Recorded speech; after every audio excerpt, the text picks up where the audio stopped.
जय हिंद, स्वागत है आप सबका। तो आज हम लोग पढ़ने वाले फिजिक्स में क्या पढ़ने वाले हैं? आज हम लोग प्रकीर्णन के बारे में पढ़ने वाले हैं, प्रकाश का प्रकीर्णन के बारे में पढ़ने वाले हैं। हम लोगों ने पिछले वीडियो में प्रकाश पढ़ चुके थे, उसके गुण क्या क्या होते हैं, और हम लोगों ने प्रदीप्त अप्रदीप्त वस्तु क्या होती है, हम लोगों ने उसे अच्छे से पढ़ लिए थे। तो आज के इस वीडियो के अंदर हम लोग बात करेंगे प्रकाश का प्रकीर्णन क्या होता है। देखिए, प्रकीर्णन का मतलब क्या होता है, समझिए जरा सा।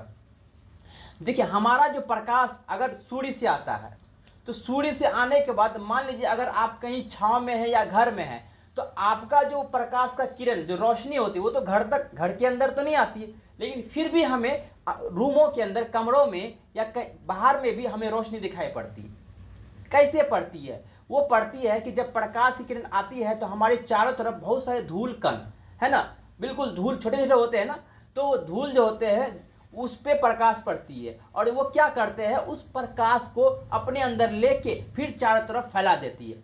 इसलिए हम लोगों को जो घर में रोशनी है ना, वो उन्हीं के कारण होता है। क्योंकि ऐसे सोचिए ना कि अगर प्रकाश का रोशनी आता है, प्रकाश की किरण आती है, तो हमारे दरवाजे पे ही रोशनी रहती है, हमारे घर के अंदर नहीं आती, लेकिन फिर भी घर के अंदर रोशनी दिखाई पड़ता है। ये किसके कारण? ये होते हैं प्रकीर्णन की किरण। तो मैं लिख दिया हूं कि प्रकाश का प्रकीर्णन क्या होता है, कि क्या होता है, स्कैटरिंग इंग्लिश में कहते हैं। प्रकीर्णन को इंग्लिश में स्कैटरिंग, स्कैटरिंग ऑफ लाइट।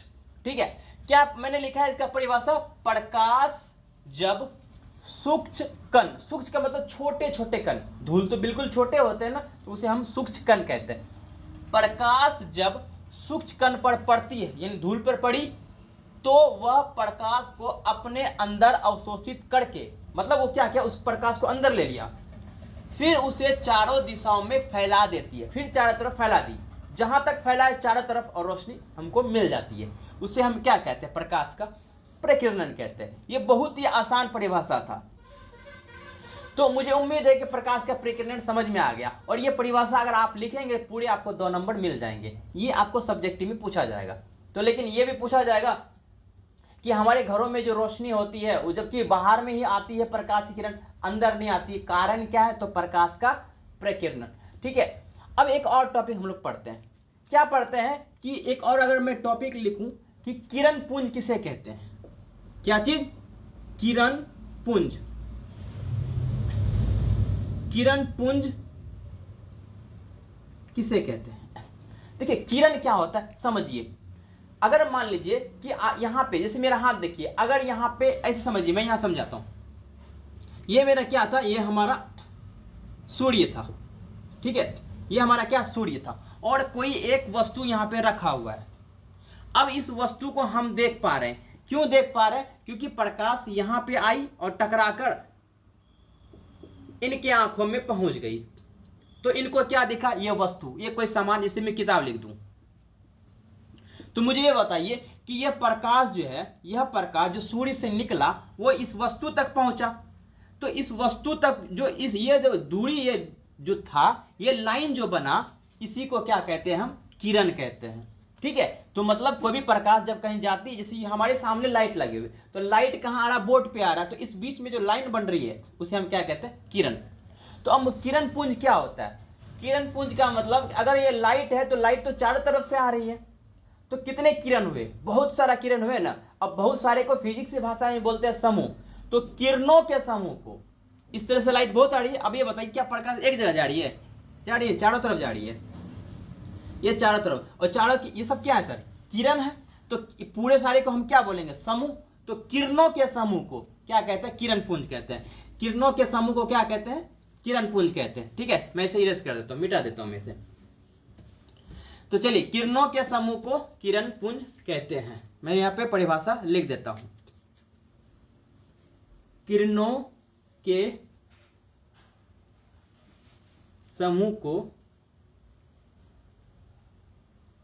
किरण पुंज कहते हैं। अब किरण पुंज भी 3 प्रकार के होते हैं। कितने प्रकार के होते हैं? किरण पुंज 3 प्रकार के होते हैं। कौन कौन से? सबसे पहले अपसारी किरण पुंज, दूसरा क्या होता है? अभिसारी, अभिसारी किरण पुंज। और तीसरा क्या होता है? तीसरा होता है समांतर किरण पुंज। ठीक है, तो ये तीन तरह के होते हैं किरण पुंज। तो किरणों के समूह को किरण पुंज कहा जाता है। और किरण पुंज कितने प्रकार के? तीन, अपसारी किरण पुंज, अभिसारी किरण पुंज और समांतर किरण पुंज।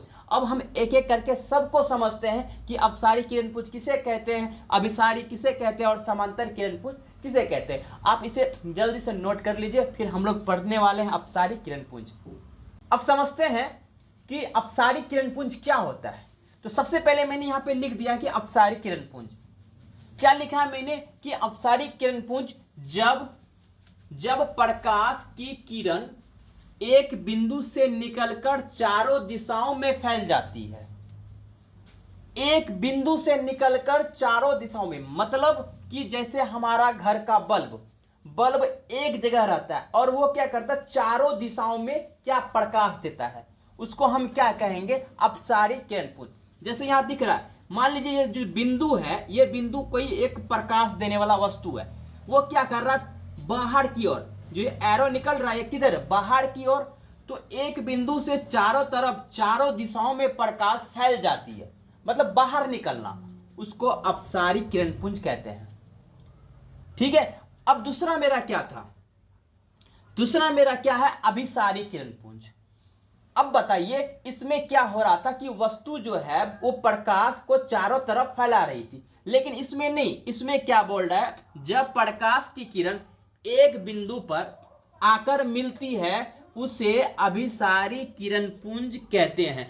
मतलब क्या, इसका उल्टा, कभी आपने डीजे देखे हैं, डीजे में जो लाइट लगी रहती है, आप देखिए कई सारे लाइट होते हैं लेकिन एक जगह आके जमा हो जाता है लाइट, है ना, जहां पे डांस वगैरह होता है ना डीजे में, तो क्या होता है, वो लाइट एक जगह जमा हो जाता है, तो उसको हम क्या कहेंगे, अभिसारी किरण पुंज।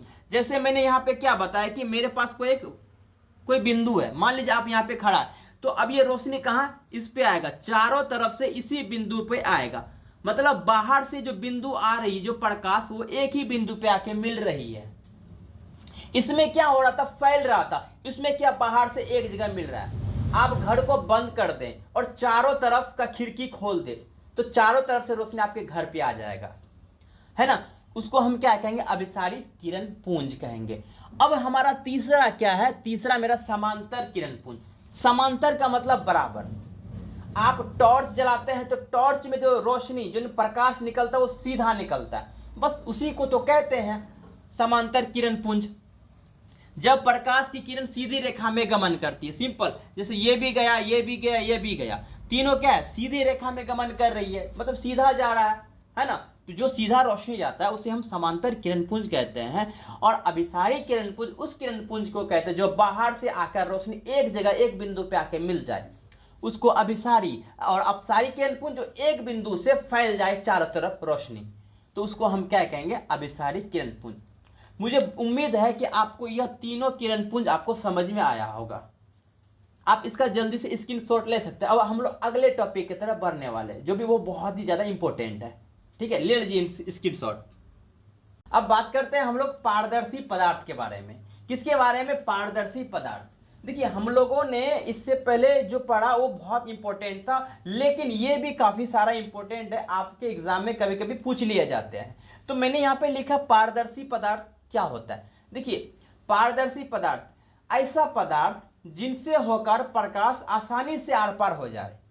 तो जैसे कि अगर मैं बात करूं, ऐसा क्या है जो आसानी से आर पार हो जाए, जैसे अगर मैं हवा, हमारे चारों तरफ क्या, हवा, अगर प्रकाश, अगर हम ये कोई भी रोशनी जलाते हैं तो इजीली, आसानी से क्या हो जाता है, इधर से उधर चला जाता है, इसका मतलब आर पार हो जाता है। और शीशा यानी कांच, जब हम कोई दुकान जाते हैं, मॉल जाते हैं, तो देखते हैं हम शीशा लगा हुआ है, या फिर जो भी गाड़ी होती है ना उसमें शीशा लगा हुआ है, तो बाहर की रोशनी अंदर और अंदर की रोशनी बाहर, मतलब प्रकाश उसमें आर पार हो जा रहा है।